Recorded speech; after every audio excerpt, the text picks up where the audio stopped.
Aleluia. Pode sentar, querido, querida.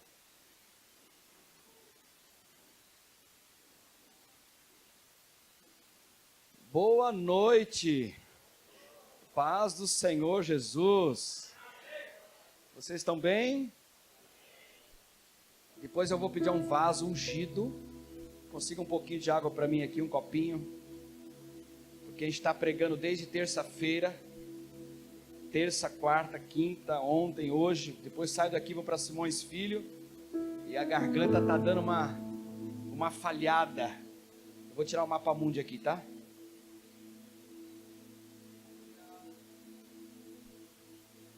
Quem a gente está se vendo a primeira vez? Deixa eu ver. Quem não estava aqui ontem, não pôde estar?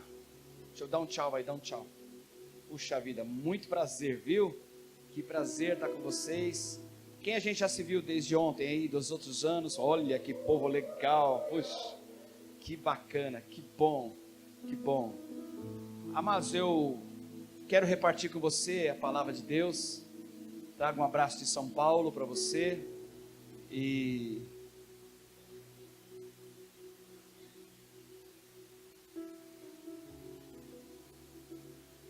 eu trago um abraço de São Paulo. E lá tá, ontem essa madrugada fez 10 graus. Meu Deus, eu falei, ainda bem que eu estou na Bahia. A minha mulher falando, estou com 3 cobertas. Eu falei, estou de pijama, estou de shorts, estou de camiseta, tá como é gostoso. Aí hoje me levaram para tomar um sorvete lá no Ribeira. É isso? Sorveteria da Ribeira, é isso o nome? Irmãos, Salomão não comeu aquilo. Não tinha na época dele não, eu comi um de deixa eu ver se eu lembro o sabor. Eu falei, eu quero comer um nativo. Não vem esse negócio de morango e chocolate não, que eu como em São Paulo. Aí eu comi um de tapioca com coco queimado. Gente, aquilo é bom demais. Eu só não comi mais 2 bolas porque eu estava com mais 2 apostos, ia ficar chato. Eles iam querer já repreender a carne, e aí ia ficar um negócio meio, né? Mas que delícia aquilo, né, gente? Quem já tomou um sorvete daquele? Rapaz, e ele vem com o copo de ouro, né? Vocês viram que o copo é de ouro, porque o preço daquele negócio só pode ser copo de ouro, né? Meu Deus, o sorvete é bom, mas vai enfiar a faca assim. Eu falei, dá para vir sem a faca, né? Mas foi muito bom, muito bom. Ô lindos, ontem nós falamos sobre ver profeticamente. Amém? Quem tomou posse disso aí?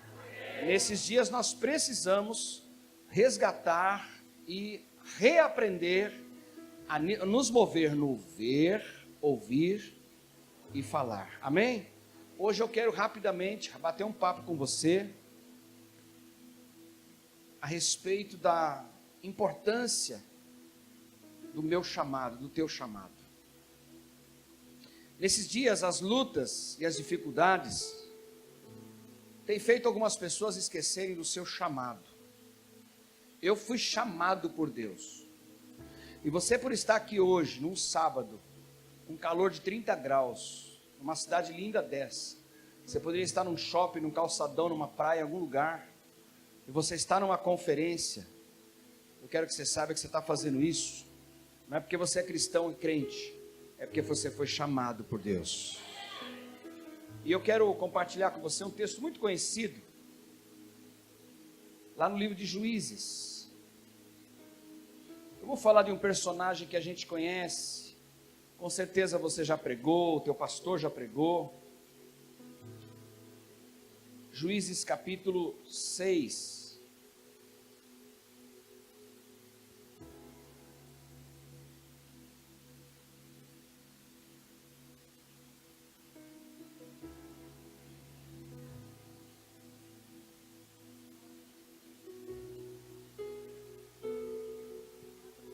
Versos de 1 a 24.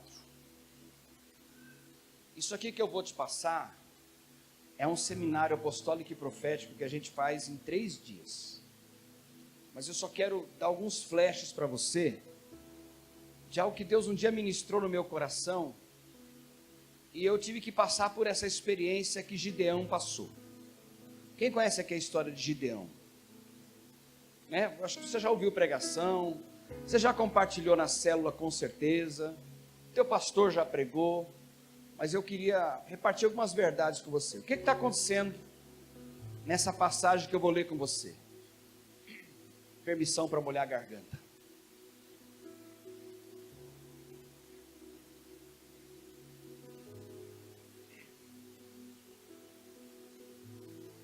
Israel estava extremamente debilitado.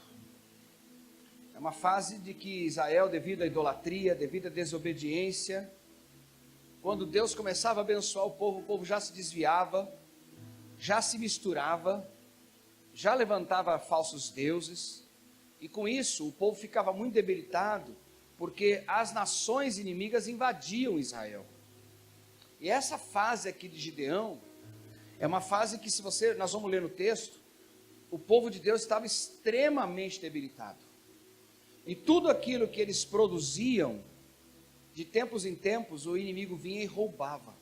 Ou seja, eles trabalhavam, eles suavam, eles se esforçavam, e quando eles iam usufruir o resultado do trabalho, eles eram invadidos e eram roubados. Invadidos e roubados. E eu quero confessar para você, agora em outubro eu vou completar 25 anos de pastorado. E muitas vezes no meu ministério eu me vi nessa condição. De trabalhar, de me esforçar, também na minha célula, no meu ministério. E de tempos em tempos eu percebia que eu era roubado. Roubado. E aquilo foi me desanimando, foi me abatendo. Até que então, um dia eu tive uma experiência sobrenatural com Deus. E aí a história começou a mudar e está mudando até hoje. E aqui eu quero compartilhar com você.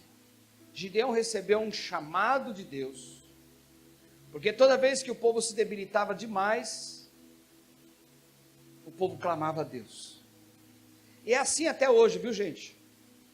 Quando as pessoas começam a ficar bem, começam a ficar legal, a tendência já não ir tanto na igreja, já desguarnecer a vida de oração, desguarnecer a célula, já não tem tanto compromisso. Pelo menos em São Paulo é assim, Bahia eu não conheço. Parece que Deus começa a abençoar, profissionalmente, na escola, financeiro, etc. Dá a impressão que a tendência é se afastar e esfriar um pouco o compromisso. Só que Deus é tão misericordioso, que toda vez que o povo estava debilitado, estava sofrendo, e o povo clamava, Deus movia de alguma forma, e nesta época aqui levantava um juiz. Deus sempre levantava alguém para mudar a história do povo. Repete comigo.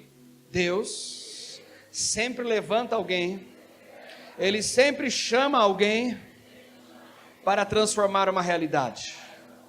Eu vou gritar meu nome, só que não vou gritar tanto por causa da garganta. Eu vou gritar meu nome e você grita o teu, combinado? Ricardo? Não, grita o seu alto, é Ricardo. Você foi chamado por Deus para mudar a circunstância de famílias, de ruas, de bairros, de cidades e de nações. Vou fazer uma pergunta aqui. Você conhece alguém que está sofrendo? Você conhece alguém que está debaixo de opressão de midianita? Você conhece alguma família que está debaixo de opressão? Você conhece algum bairro que está debaixo de opressão? Ontem o Ricardo me deu carona de volta para o hotel, quando nós saímos daqui. E aí eu passei aqui nessa avenida, na volta, do lado de lá tem uma estátua bem alta. O que é? É um orixá aqui? Eu falei, o que é isso aqui? Aí ele me explicou direitinho, né? Deve ter muito alto aquele negócio. Aquilo são consagrações. Aquilo são pontos. E isso traz opressão sobre o Estado. É que nem em São Paulo com a marcha LGBT. Isso traz opressões. Isso traz peso. Isso abre portas para demônios. E mais do que nunca, Deus precisa levantar os Gideões e as Gideãs do século 21. E eu creio que eu estou falando com o auditório de Gideão e de Gideãs.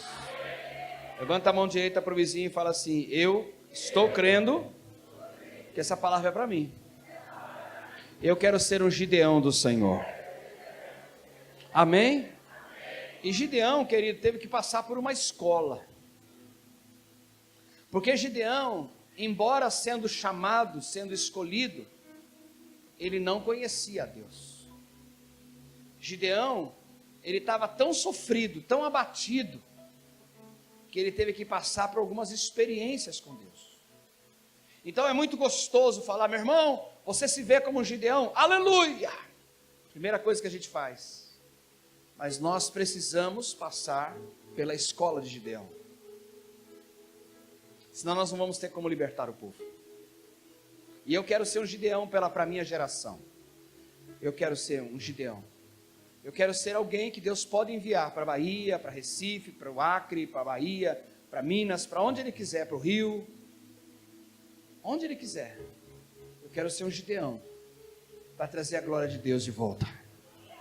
Amém ou não amém? Vou gritar meu nome e você grita o teu, Ricardo. Você foi chamado por Deus para trazer as coisas de Deus de volta no mesmo lugar, no lugar correto. Para atrair a presença dEle em cada lugar que Deus te enviar. Aqui dentro está cheio da glória de Deus.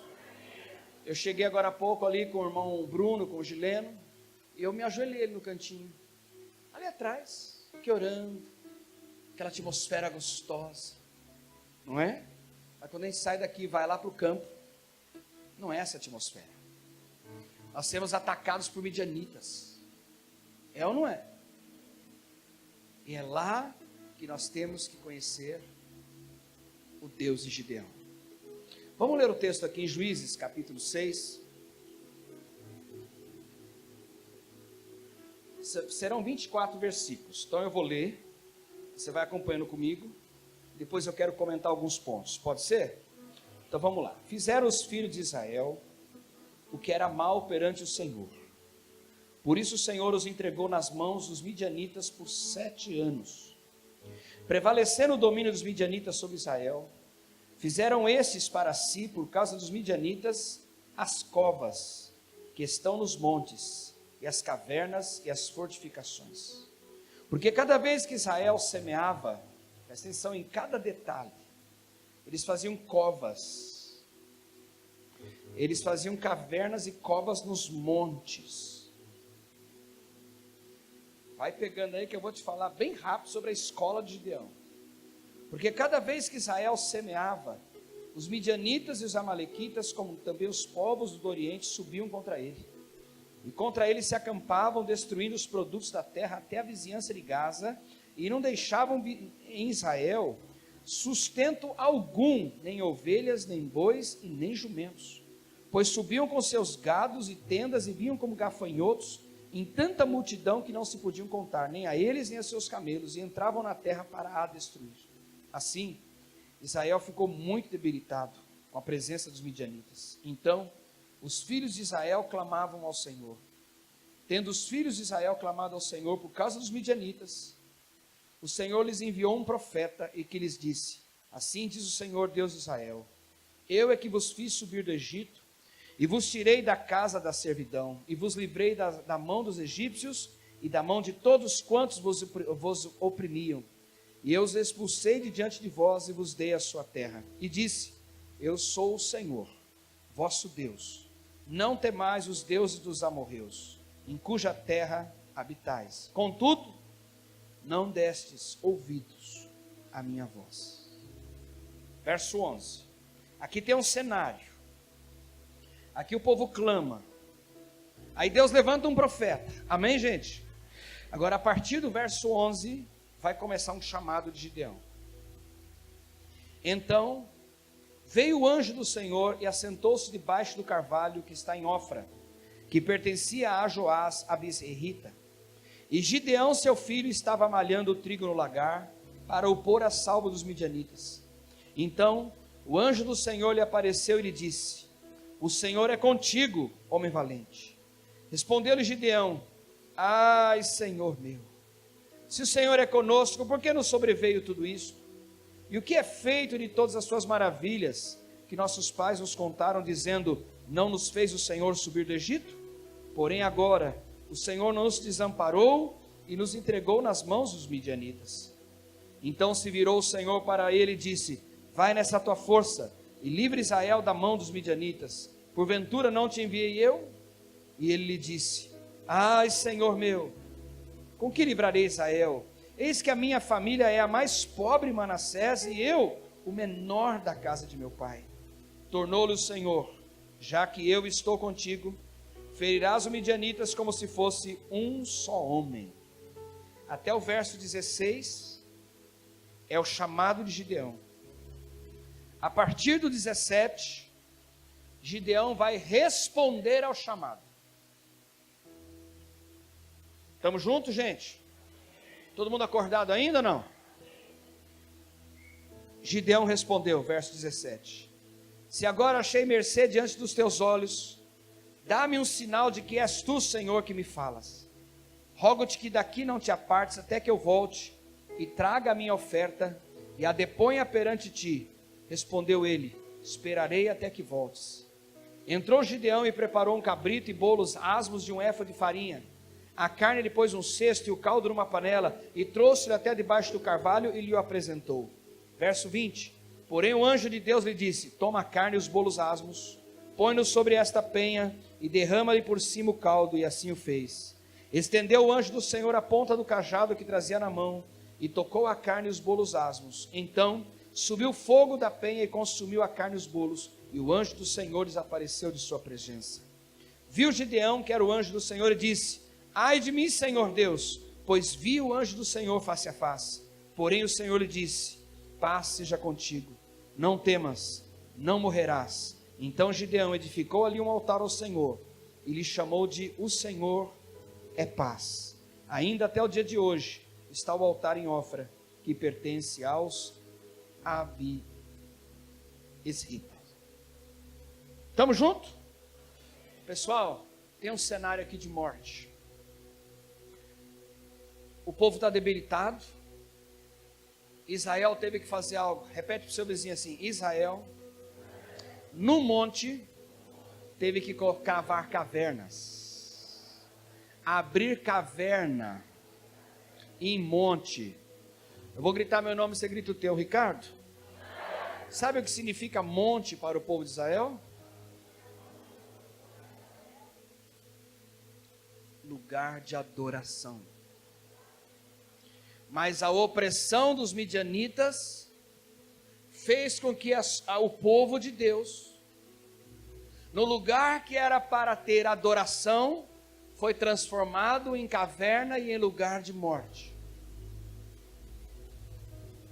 A primeira coisa que o midianita quer fazer contra a minha vida e a sua, é que eu abra mão da minha vida de adoração. É que eu enterre em cavernas a minha vida de intimidade com Deus.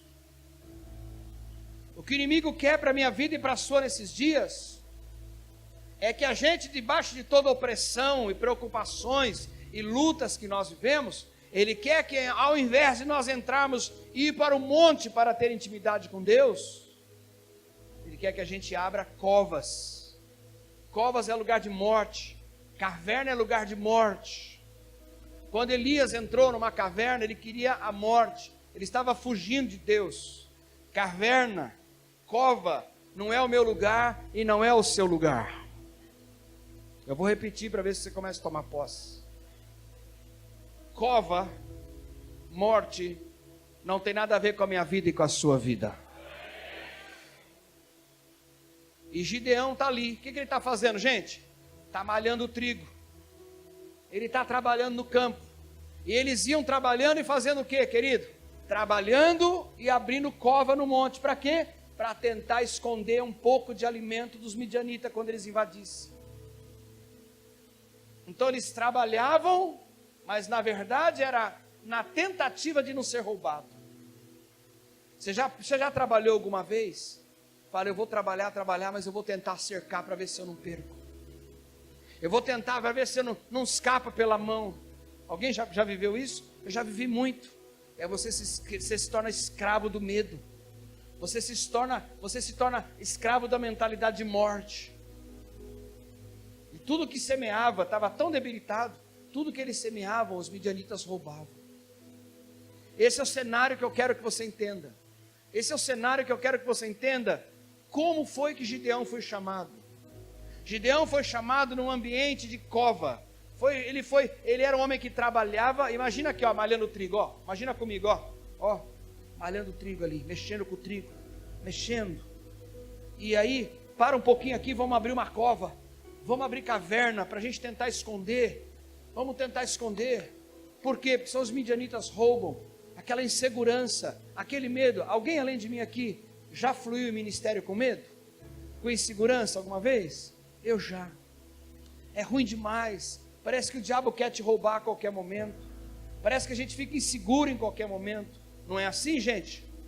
Agora, aí vem o chamado. Aí o povo se humilha, se quebranta, e aí Deus levanta um profeta. E traz de novo na mente do povo: olha, eu não tirei vocês do Egito, não fui eu que abri com mão forte o mar. É aquela história que Deus sempre relembrava a aliança. Estamos juntos? Sempre relembrava a aliança. E o que acontece? Nesse cenário, Deus envia um anjo para chamar Gideão. Agora eu quero que você observe comigo algumas características que nós precisamos lidar, se nós queremos ser um Gideão e uma Gideã nas mãos do Senhor. Eu quero ser um Gideão nas mãos do Senhor. E eu profetizo que você já é, pela fé, um Gideão e uma Gideã. Onde Deus te plantar, você vai ser agente de transformação. Mesmo que ali esteja acontecendo sofrimento, mesmo que ali esteja acontecendo morte, caverna, roubo, você vai ser um instrumento para mudar essa história. Quem crê? E o Espírito Santo está me dando percepções aqui de famílias. Você que às vezes está sozinho dentro da igreja. Você está sozinho dentro da igreja falando: Deus, eu preciso que o Senhor faça algo na minha casa. Que o Senhor transforme aquele meu filho, meu casamento, meu marido, minha esposa, a minha filha. Deixa eu dizer algo para você. Você é um Gideão que foi levantado naquele ambiente. Pastor, parece que tudo é roubado na nossa família. Parece que a gente não prospera nunca. Parece que tudo que a gente quis semear a gente não consegue colher. Parece que é sempre uma miséria, é sempre uma dureza. Parece que eu não consigo avançar em nada. Cuidado, meu irmão. Isso é a estratégia de midianita para tentar desfocar você do seu chamado. Mas eu quero profetizar nesta noite e declarar que a unção, mesmo a unção que Deus chamou Gideão, Ele chama hoje à noite a minha vida e a sua vida, no nome de Jesus. O verso de número 11, diz a palavra no verso 11, que o anjo do Senhor sentou debaixo da árvore, e lá estava Gideão, mas ele assim: o Senhor é contigo, homem valente. Como é que Deus estava enxergando Gideão? Homem fraco? Covarde? Como é que Deus estava enxergando profeticamente a ele?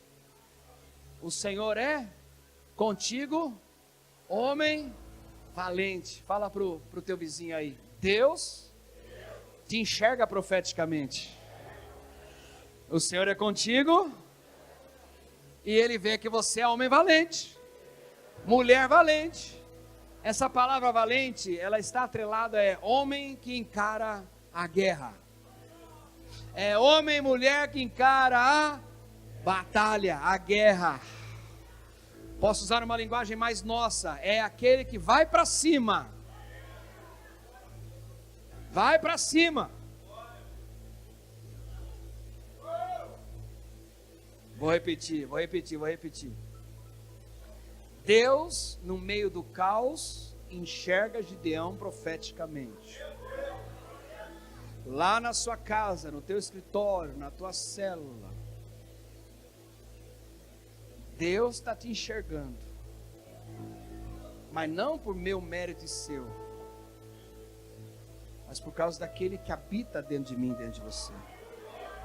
O Senhor é contigo, homem valente, mulher valente. Como é que você vai dizer isso para um cabra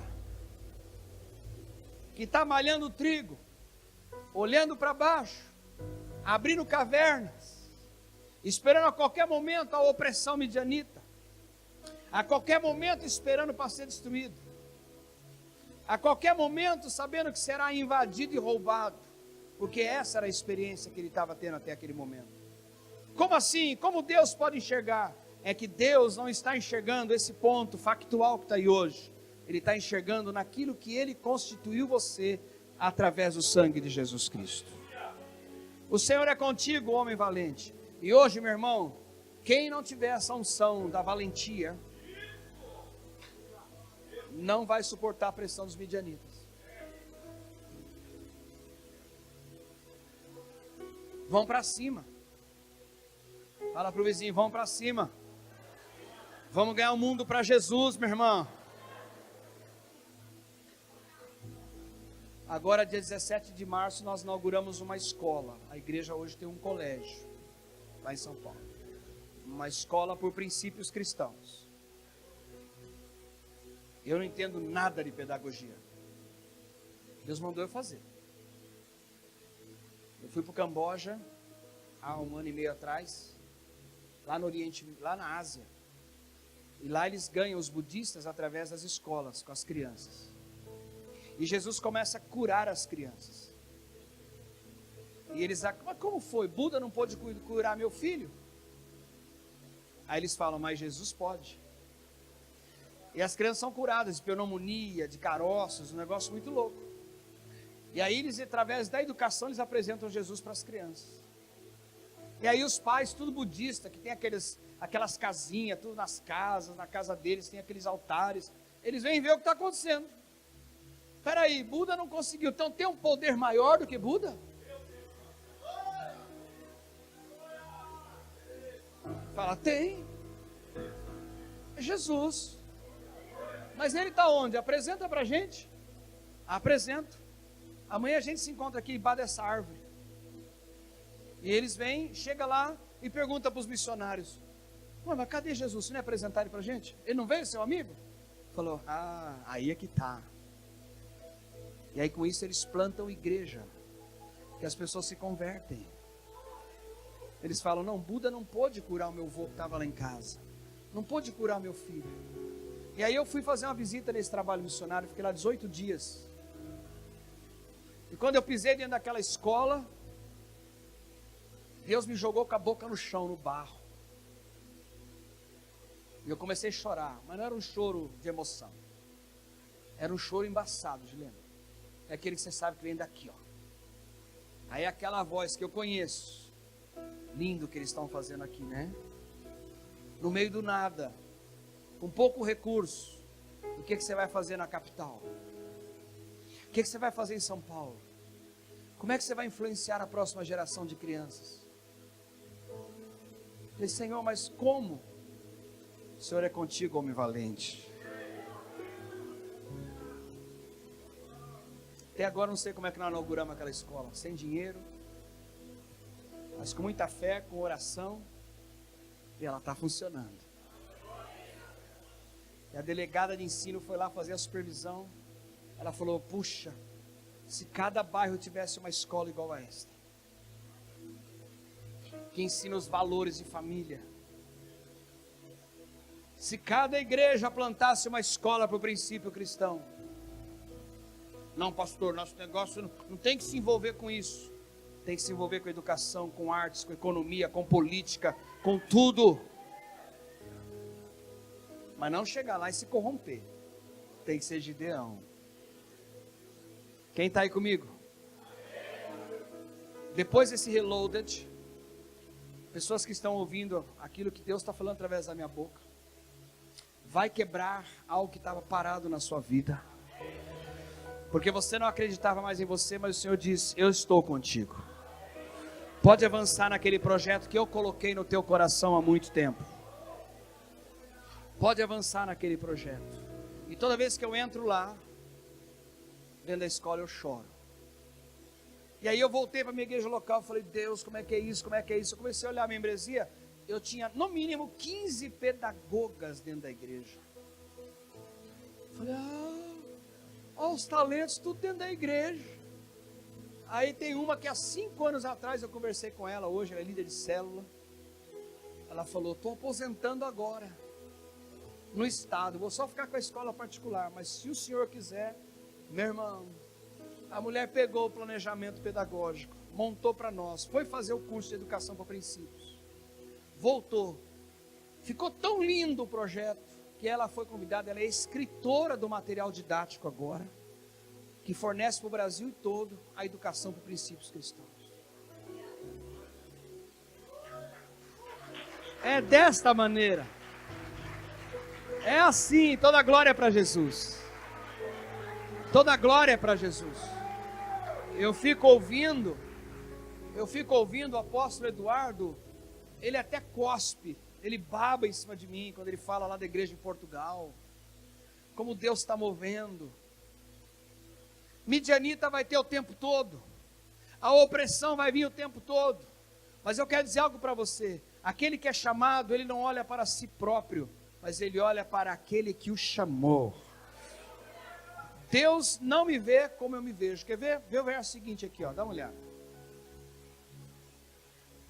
Olha o verso 13. Respondeu-lhe Gideão. Olha lá, o que respondeu? Todo mundo comigo, vai. Ai. Todo mundo, ai. Você já conhece, você já conversou com alguém que ele se faz de vítima o tempo todo? Ai, Senhor.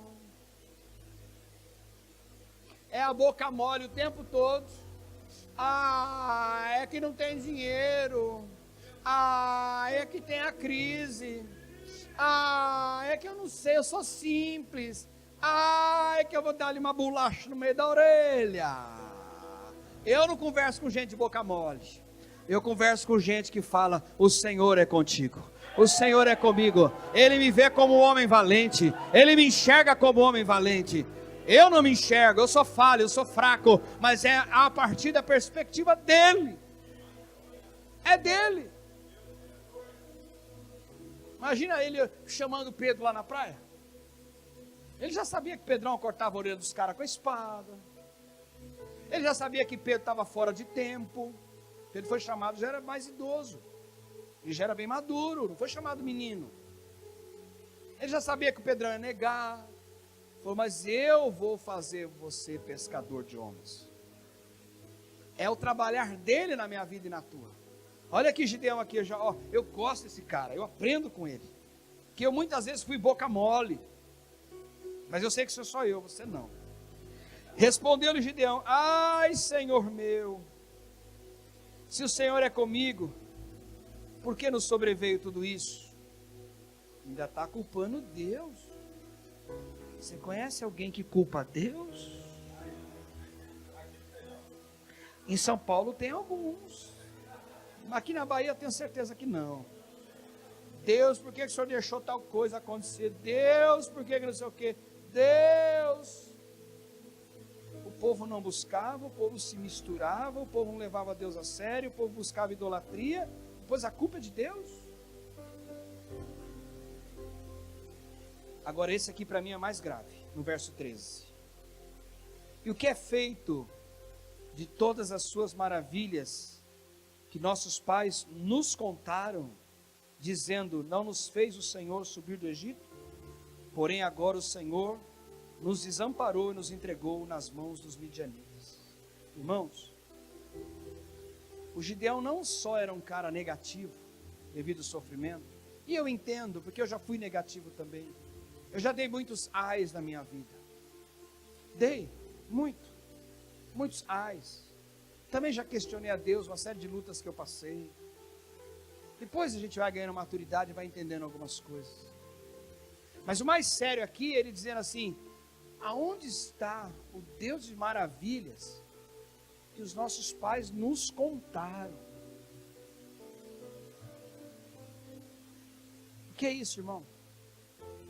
Ele só conhecia a história do Deus de milagres, mas ele mesmo nunca tinha tido uma experiência com Deus de milagres. Porque quem tem uma experiência com Deus de milagres, ele aplaude o testemunho dos outros, mas ele tem um testemunho de milagre também. Ele conhece o Deus de milagres. Um dia eu estava de manhã precisando pagar uma conta minha pessoal. Era uma conta de mais ou menos uns R$350, eu não tinha. Não sei se você já passou por isso. Eu não tinha o dinheiro. Não tinha. Mas eu sei que é só em São Paulo que acontece isso. E eu de manhã orei. Falei: Senhor, o Senhor sabe que eu nunca trazia uma conta pessoal. Ainda mais que fui executivo. E eu não quero dar um testemunho ruim. Eu preciso pagar essa conta. Passou o dia. À tarde estou eu num tempo sozinho comigo mesmo no banheiro. Sentado no trono. Lendo uma revistinha. Toca o meu celular. Uma ligação da Paraíba. Paraíba, João Pessoa. Falei, rapaz, deve ser para vender alguma coisa. Porque esse DDD eu não conheço. Ô pastor! Oxe, eu estava lá. Ô querido, leva mal não, estou no banheiro. Não, eu preciso falar com o senhor agora. Então diga. Eu estava aqui orando.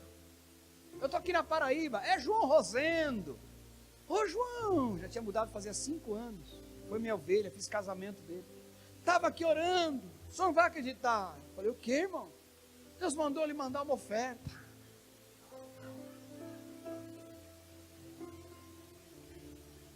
Aí eu fiz aquele charme de pastor, né? Ô irmão, poxa.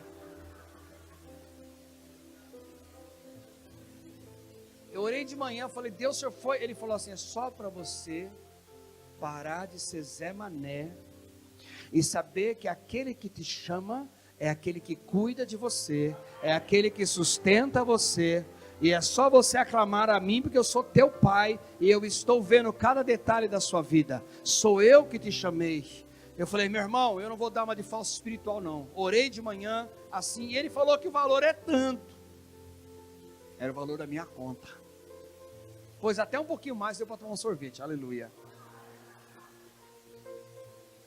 Teve um ano que eu precisava ir para a conferência nacional do MDA, e eu não tinha dinheiro. A viagem entre hotel e passagem aérea e minha alimentação dava R$1.900. Eu não tinha. Minha igreja era muito simples. Eu não tinha. Falei, Senhor, eu estava aí onde está o Naldo, num culto. Falei, Senhor, se o Senhor quer que eu vá, move algo, porque eu não tenho como. Não tenho como. Não vou entrar em limite, nem tenho limite, cheque especial. Não tenho como. Isso é armadilha. Entrar no limite não sai nunca mais. Daqui a pouco eu escuto até uma cadeira de plástico, aquelas que tem braço. Sabe de braço? Aquele auê, vi diácono lá no fundo correndo. Que um casal, gente. Os dois, a cadeira quebrou. E eles caíram quase de costa no chão da igreja. Falei, perdi o casal. Perdi o casal. Imagina que vergonha. Aí acabou o culto, eu não sabia, porque eu já entrava para pregar. No final, o diácono foi, eu corri lá. Falei, gente, me perdoa. A gente, assim que tiver dinheiro, a gente vai trocar essas cadeiras. Elas são fraquinhas mesmo, elas estão meio velhinhas, tal. E os dois assim, né? Eu falei, pronto, ficaram magoados, não vão aparecer nunca mais. Deu segunda-feira, os dois me ligam. Precisava de horário com o senhor, pastor. Eu falei, perdi o casal. Até falei para Débora, para minha mulher, falei, amor, eles vão embora. Eles passaram muita vergonha, caíram na frente de todo mundo lá, a igreja estava cheia. Aí eles entraram na sala e falaram assim, olha, teve um momento do culto, no meio da música, que nós ouvimos como um trovão, que veio na nossa direção, Hermes e a Cristina, eles dão esse testemunho. Eles veio como um trovão para cima de nós assustamos, e jogamos o corpo para trás, foi onde a cadeira estourou, não tem nada de problema de cadeira não. E aí veio aquela voz muito forte, aquele dinheiro que você tem guardado, dá para o pastor. E eu preciso entregar hoje, segunda-feira. Ele veio com R$1.900. Falou, olha, e Deus foi específico com o valor. Aí eu dei uma de pastor, ô irmão.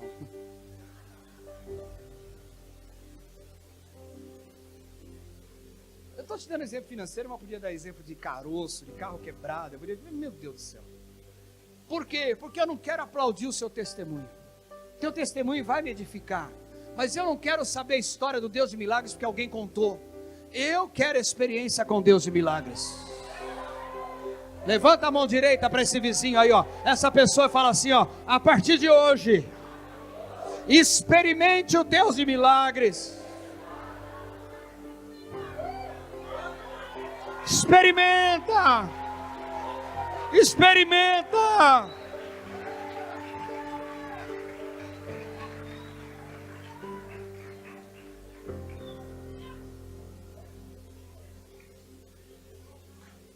verso 14. Eu aprendo um negócio muito lindo no verso 14. E Deus ainda tem que ter uma paciência com a gente. Deus reclamando com boca mole e Deus insistindo. É que Deus não desiste dos seus gideões e das suas gideãs. Então se virou o Senhor para ele e disse: vai nessa tua força e livre Israel dos midianitas. Porventura não te enviei eu. Olha o boca mole, verso 15. Olha lá, vai lá, lê o 15 comigo. 1, 2, 3 já, olha lá, olha lá. Não, estica o ai, vai lá. 1, 2, 3 já.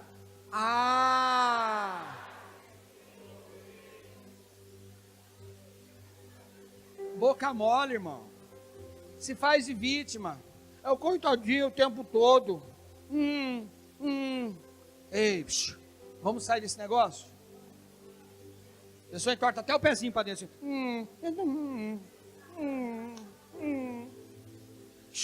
Deus está levantando uma geração apostólica e profética. Deus está levantando uma geração que é de coração valente, é de gente que é chamado.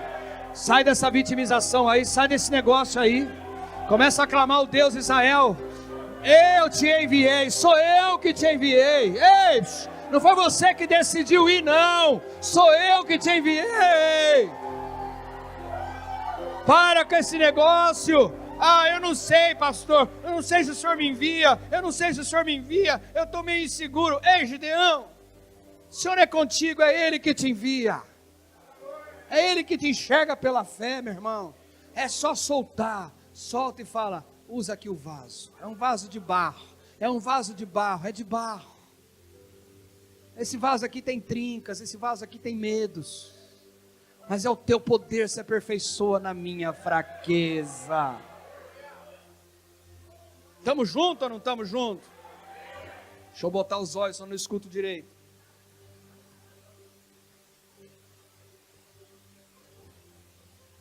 Verso 15: ai, Senhor, com que livrarei Israel? Esse cara aqui é muito chapado, esse Gideão. Ele está querendo buscar a resposta nele. Eu grito meu nome, você grita o teu, Ricardo? Toda vez que você buscar a resposta em você, você só vai encontrar limitação. A família dele era menor. Ele era o menor da casa do pai. Com o que eu vou livrar Israel? Ele queria saber o que ele ia fazer. E ele não está entendendo o chamado na vida dele. Gideão, eu só preciso que você se disponibilize. Eu só estou precisando, Gideão, que você diga: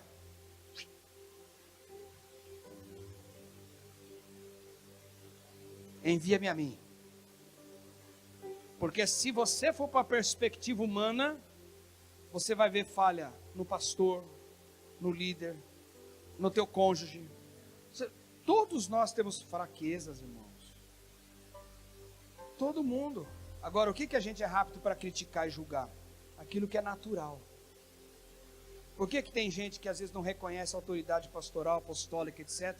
e se estoura todinho? Porque está olhando o natural. Não está olhando aquilo que Deus empoderou naquela pessoa. Estamos juntos ou não estamos juntos aí? Olha aqui, ó, a boca mole, o verso 15, ó 16, no 15, a minha família é a mais pobre da igreja, em Manassés,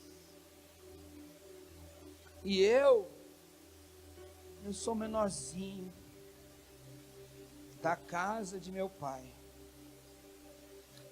Eu acho que aquela música, daquela propaganda que tinha uma época, eu acho que foi inspirado nesse Gideão aqui. Me dá, Danoninho, Danoninho dá. Me dá, Danoninho, Danoninho dá.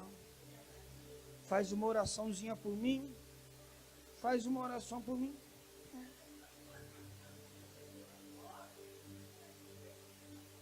Claro que você pode pedir oração, você deve pedir oração. Eu preciso de oração, mas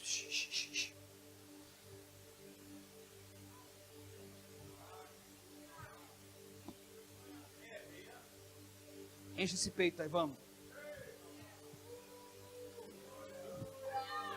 O Espírito Santo diz que está ativando a unção do leão sobre a tua vida. Do leão da tribo de Judá.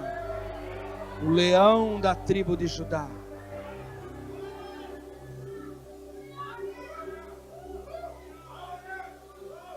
Nunca mais. Sou menorzinho. Sou pobrezinho. Sou coitadinho. A minha aguinha. Não, minha água. Muda a linguagem. Meu Deus é grande. Grande e temível é o Senhor, poderoso nas batalhas, general invicto. Ele é grande, Ele é poderoso. Ele dá ordem aos ventos, diante dele os montes se derretem. Esse é o Deus que eu sirvo, esse é o Deus que me chamou, e esse é o Cristo em nós, a esperança da glória. Quem é este que até o vento e o mar lhe obedecem? Sabe quem é este? É aquele que decidiu habitar aqui dentro. Vai lá, mão direita, ó, habitar aqui dentro. Vamos habitar aqui dentro. Não, tem gente que não entendeu não. Habitar aqui dentro.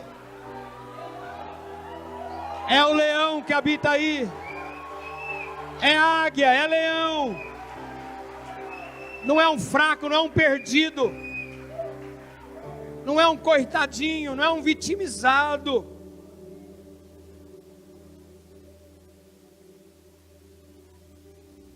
Pena que eu tenho que já encerrar. Verso 16. Tornou-lhe a dizer o Senhor. Olha a frase de Jesus. Olha a frase do Senhor para Gideão. Rapaz, essa frase aqui me quebra o joelho todinho. Já que eu estou contigo. Lá, lá, lá, lá, lá, lá, lá. Já que eu estou contigo, está dizendo o Senhor. Se Deus é por nós. E tem crente que morre de medo de demônio.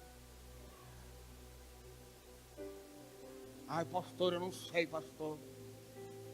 Eu não sei, eu tenho visto umas sombras em casa. Pastor, parece que eu virei o armário atrás do armário. Senhor, já que eu estou contigo. O Senhor está contigo. O Senhor está contigo. Você ferirá os midianitas como se fosse um só homem. Irmãos, dá para Gideão ferir os midianitas como se fosse só um homem? Dá. O Gideão dá para fazer isso? Gideão não ganharia a batalha de um soldado midianita. E Deus está dizendo na proporção que Ele vai usar. A proporção é, pela tua perspectiva, eles te roubam o trigo, eles entram como enxame e destroem você. Mas já que eu estou contigo, a perspectiva que você vai entrar na guerra é a partir do meu foco. É a partir do meu olhar, você vai destruir o midianita como se fosse um só homem. A perspectiva muda. Eu vou liderar uma célula, eu vou pregar a palavra, eu vou fazer um discípulo, eu vou plantar uma escola, eu vou plantar uma igreja em Portugal, eu vou expandir ministério, eu vou fazer qualquer coisa, meu irmão. Eu não posso ir pela minha perspectiva.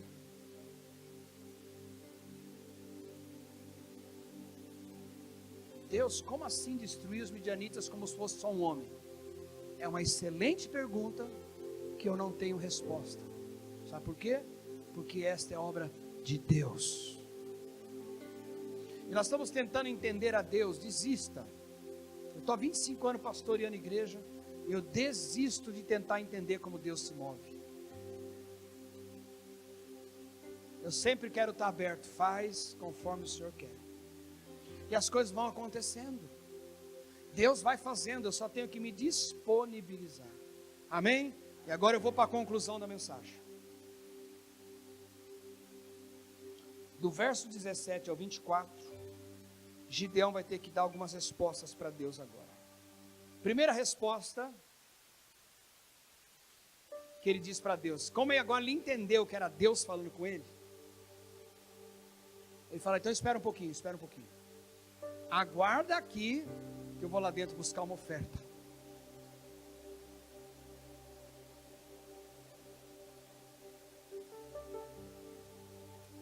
chamado tem que restaurar a minha vida de oferta diante do altar, de sacrifício diante do altar.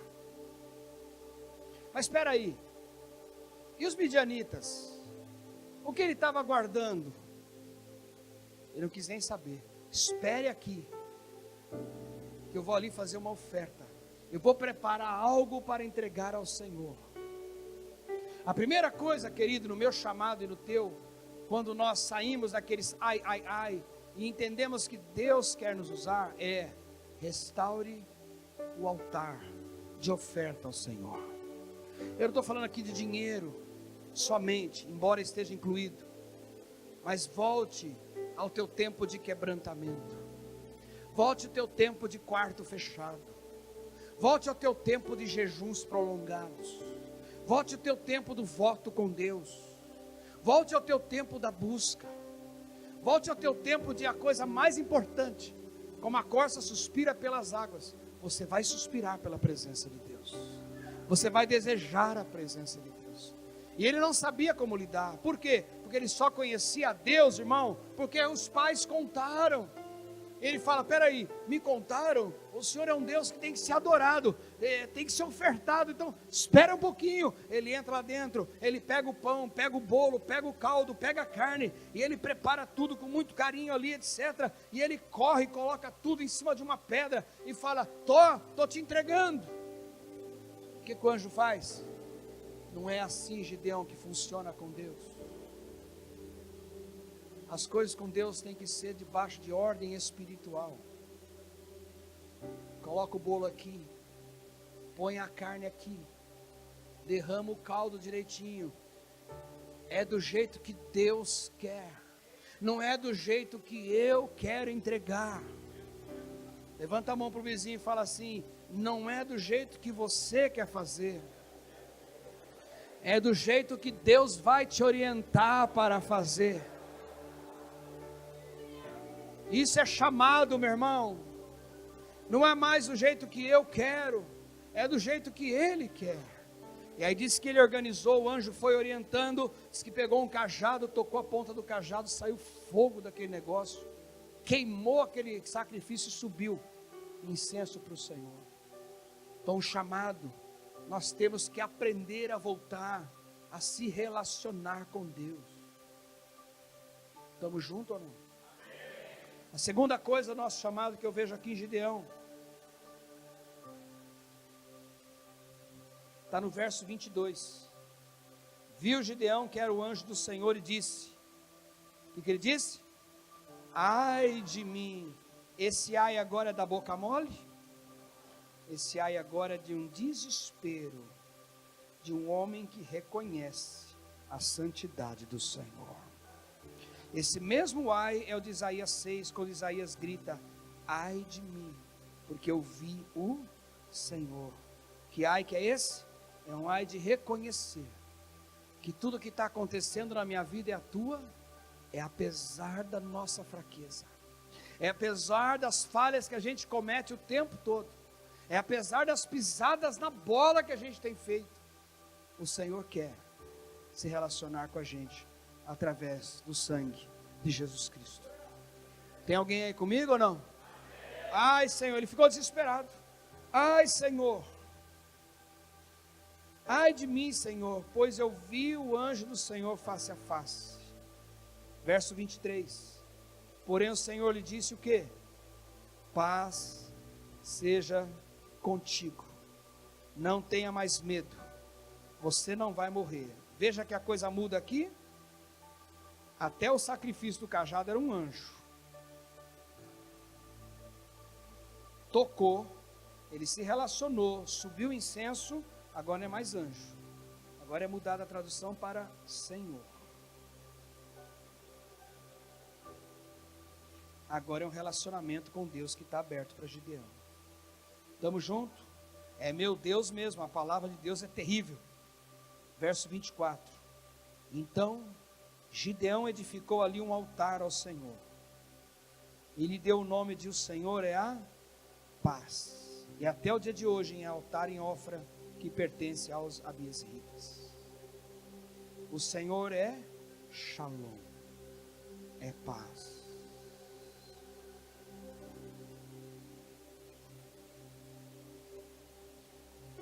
Quando a gente responde o chamado, os ais, de frustração, de medo, de covas, de roubo, se transforma agora em alguém que restaura o altar de adoração, de gratidão. E aquele homem medroso, o menorzinho da casa de seu pai, da menor família, agora levanta um altar e declara: o Senhor é a minha paz, o Senhor é meu shalom. O que houve com aquele Gideão medroso? O que houve com aquele Gideão que não se enxergava como valente? Teve uma experiência com Deus, respondeu ao chamado. Eu não vou ter tempo, meu tempo acabou, mas se você continuar lendo, você vai ver que agora esse Gideão vai ser levantado para destruir altares de Baal, para quebrar idolatria, para levantar homens de guerra, para se tornar um homem apostólico e profético, que com 300 homens destrói um exército de milhares, por Gideão e pelo Senhor e por Gideão. Isso é liderança espiritual. Isso é liderança espiritual. Fica de pé, meu lindo, minha linda.